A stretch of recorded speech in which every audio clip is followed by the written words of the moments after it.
শুনছেন এবং দেখছেন তাদের আমার আন্তরিক সালাম, আসসালামু আলাইকুম। বৈষম্য বিরোধী ছাত্র আন্দোলনের মূল স্থপতি হাসনাত আব্দুল্লাহকে আমি শ্রদ্ধার সাথে স্মরণ করছি। আজকে আমি 21শে ফেব্রুয়ারি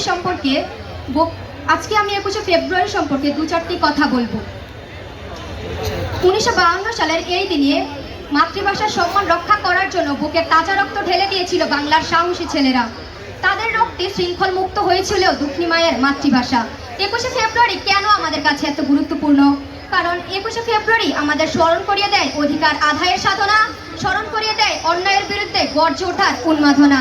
21শে ফেব্রুয়ারি বলে বাঙালি মরতে শিখেছে কিন্তু হারতে শিখেনি। 21শে ফেব্রুয়ারি বলে বাঙালি রক্ত দিতে শিখেছে কিন্তু মাথা নত করতে শিখেনি।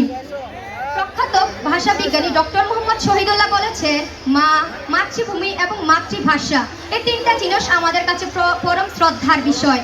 কেননা মানুষ মাতৃভাষার মাধ্যমেই নিজের ভাষা, আবেগ, অনুভূতি প্রকাশ করে।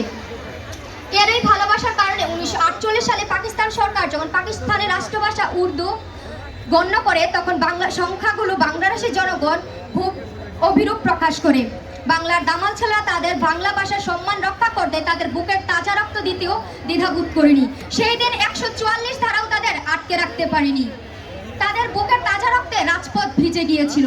মাতৃভাষার সম্মান রক্ষা করতে বাঙালি জাতি যে ইতিহাস রচনা করে, আজ সারা বিশ্বেই সেই ইতিহাস পরিচিত। 2052 সালের 21শে ফেব্রুয়ারি, আসসালামু আলাইকুম।